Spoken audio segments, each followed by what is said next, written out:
sekalian, bagi daerah-daerah, meskipun saya tidak menterinya, tapi saya insya Allah bisa menyampaikan kepada menterinya, bagi daerah-daerah atau wilayah yang ingin mendirikan perguruan tinggi Nahdlatul Ulama, atau bahkan mungkin yayasan-yayasan dari Bapak dan Ibu sekalian yang ingin mendirikan perguruan tinggi, insya Allah bisa dibantu. Banyak juga beasiswa yang bisa kita dapatkan dari Kementerian Ristek dan Dikti. Tahun ini saja ada kurang lebih 4.500 beasiswa untuk S1, S2, S3. Dan itu bisa kita usulkan juga ke Kementerian Ristek dan Dikti. Banyak juga program-program yang lain yang kebetulan misalnya Bapak Ibu sekalian sebagai pengurus perguruan tinggi atau rektor, pembantu rektor atau sivitas akademika yang memang bisa dibantu oleh Kementerian Ristek dan Dikti, insya Allah juga kami bisa komunikasikan.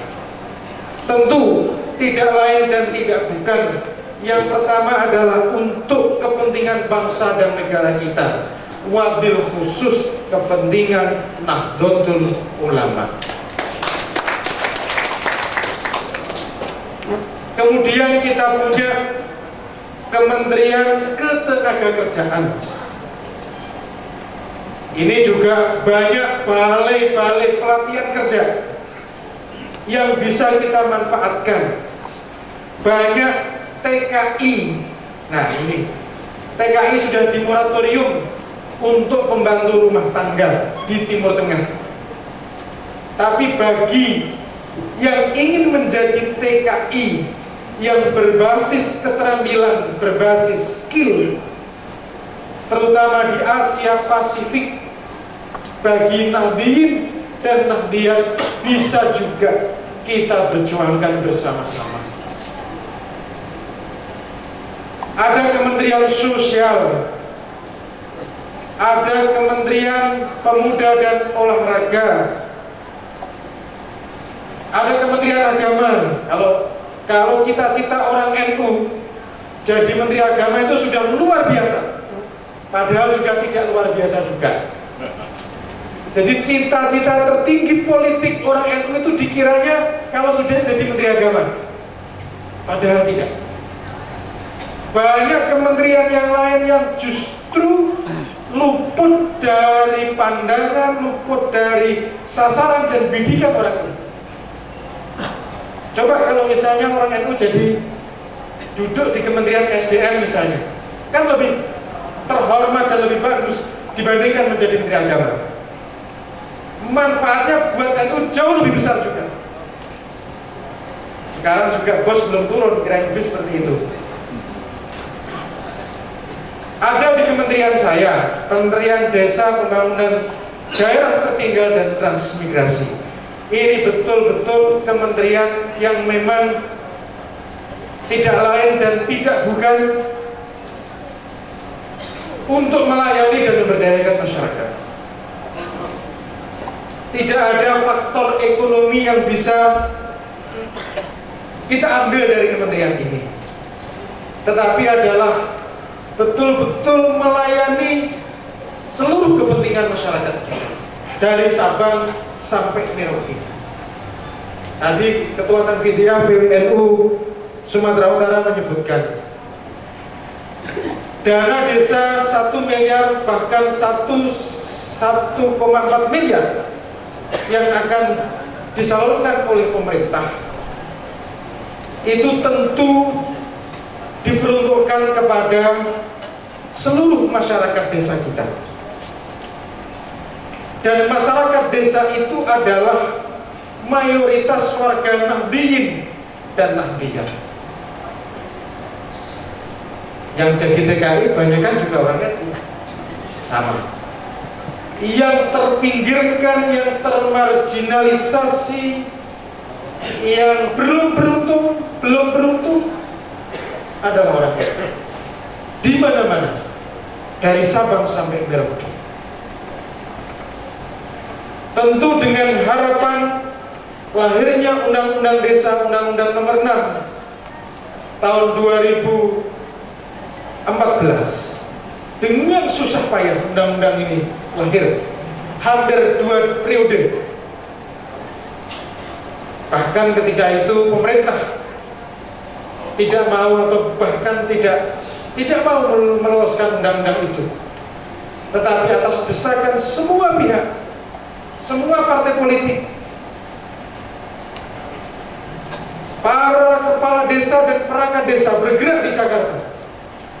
Sampai-sampai gedung Kementerian Dalam Negeri, gedung DPR dijebol. Demo di mana-mana. Akhirnya undang-undang itu lolos.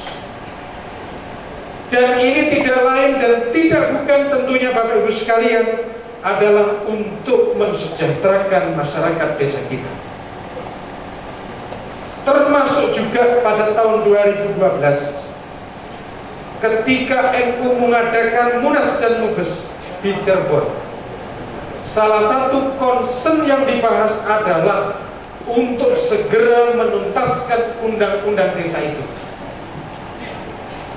Jadi kalau Pak Sekjen PBNU tadi menyebut ada bahsul masail konuniyah, waqi'iyah, dan maudhu'iyah, salah satunya yang konuniyah bersangkutan juga dengan maudhu'iyah adalah undang-undang desa itu. Karena ini adalah salah satu concern yang dimiliki oleh NU karena mayoritas warganya berasal dari desa-desa dan kampung-kampung. Dan ini sejalan dengan nawacita ketiga Pak Jokowi, Pak JK, yaitu membangun Indonesia dari pinggiran, dari perbatasan, dari desa-desa, dari kampung-kampung, tentu dalam rangka negara kesatuan Republik Indonesia. Dan kontribusi terbesar Nahdlatul Ulama ketika tahun 84 adalah menfinalkan Pancasila dan negara kesatuan Republik Indonesia. Ini kontribusi yang luar biasa. Ketika ormas-ormas Islam masih menentang asas tunggal Pancasila itu. Dan disinilah NU hadir kembali untuk mendorong lahirnya undang-undang desa itu. Dan ini harus kita dengungkan terus-menerus, kita lakukan dan kita lafazkan terus-menerus. Jangan sampai sejarah yang monumental itu lalu diklaim oleh kekuatan yang lain, bahkan dibelokkan, disalahgunakan.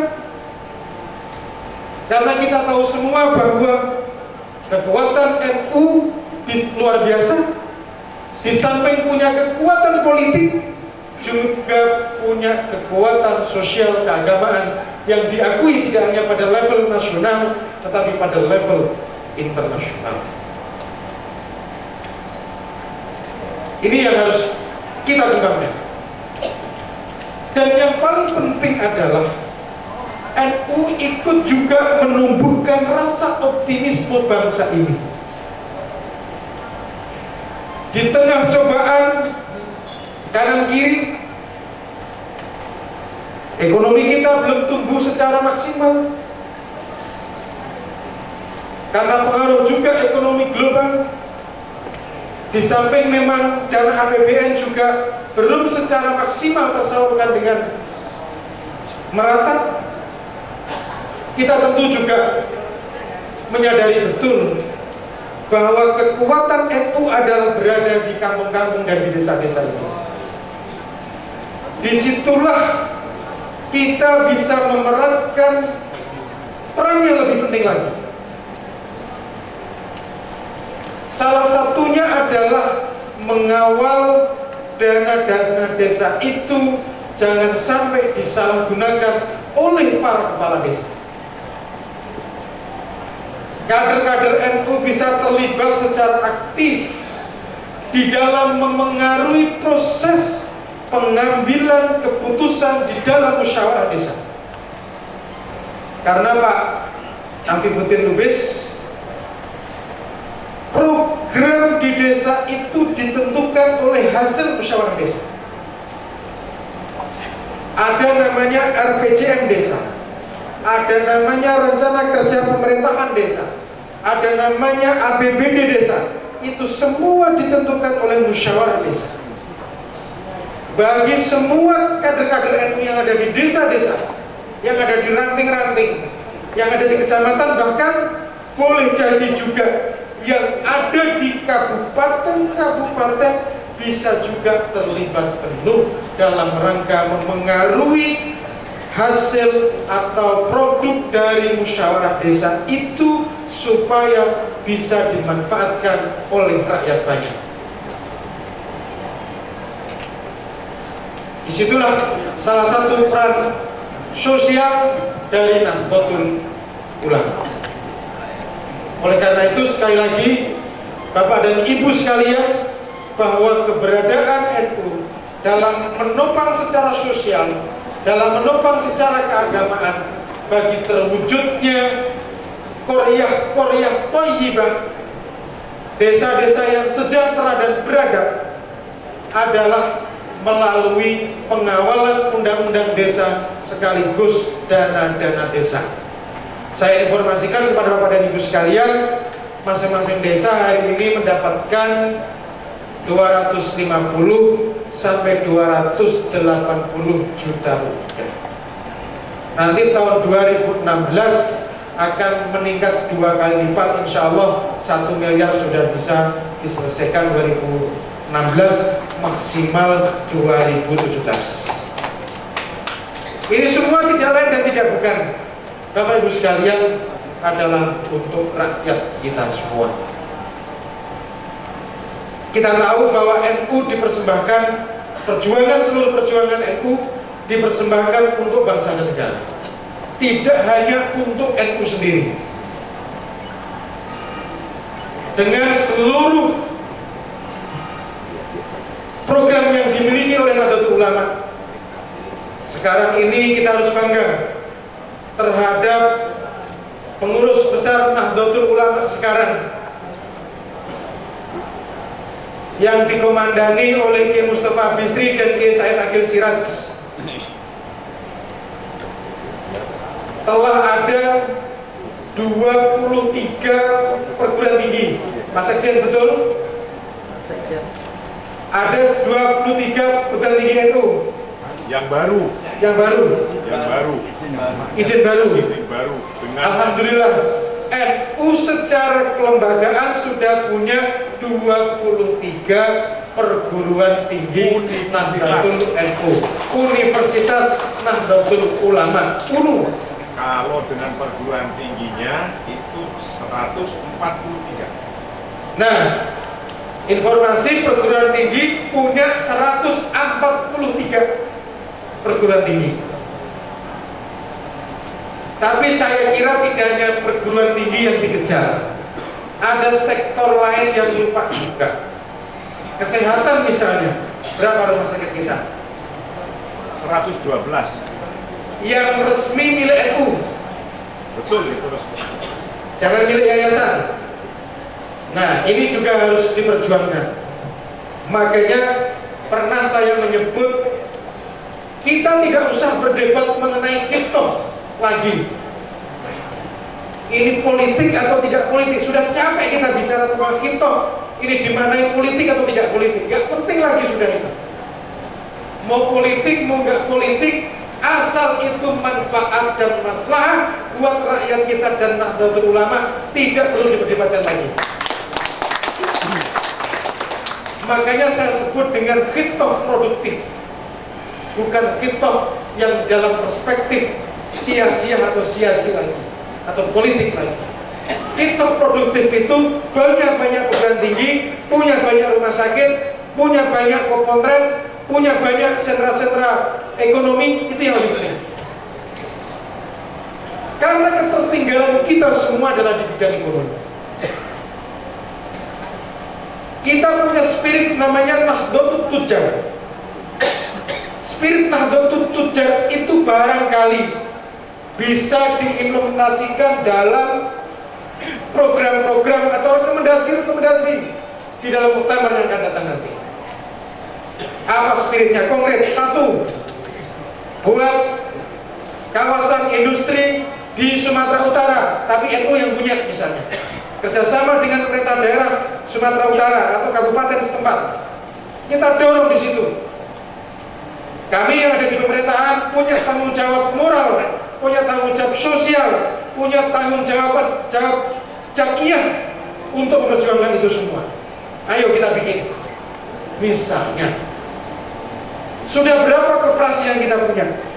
Yang hidup berapa, yang mati berapa? Itu harus punya datanya. Kelemahan NU biasanya tidak punya data yang konkret. Ini adalah tugas dari kita semua.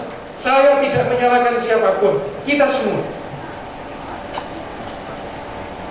Tapi alhamdulillah, pengurus besar Nahdlatul Ulama sekarang sudah kelihatan hasilnya, sudah berbenah diri. Secara administratif sudah lumayan baik. Itu ini harus kita lanjutkan bersama-sama supaya lebih baik lagi. Untuk itu sekali lagi Bapak Ibu sekalian,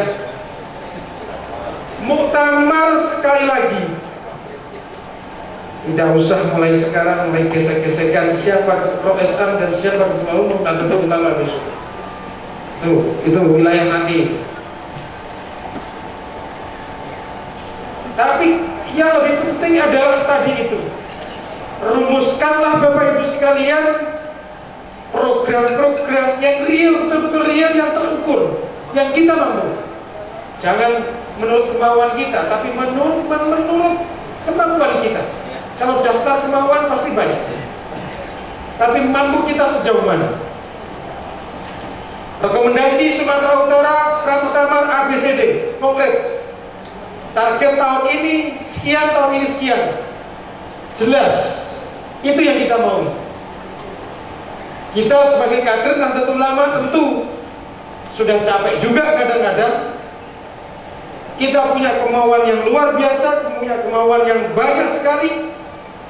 Tapi memang kadang-kadang antara idealita dengan realita itu memang belum tentu sejalan dan berbanding lurus. Oleh karena itu, kita semua berpikir realistis. Kita sebagai ormas terbesar tentunya, Bapak Ibu sekalian, ormas terbesar ini tentunya punya daya tawar terhadap pemerintah. Punya daya tawar ini yang belum kita maksimalkan secara serius. Saya meskipun berada di pemerintah, tapi silahkan ini disandingkan sedemikian rupa. Bahasa sekarang adalah disinergikan yang baik antara kepentingan ormas keagamaan, termasuk di dalamnya adalah Nahdlatul Ulama, dengan pemerintah. Kita tahu semua bahwa tidak pernah NU memberontak kepada pemerintah, selalu bersikap akomodatif. Ini barangkali juga tradisi politik Ahlussunnah wal Jamaah kita.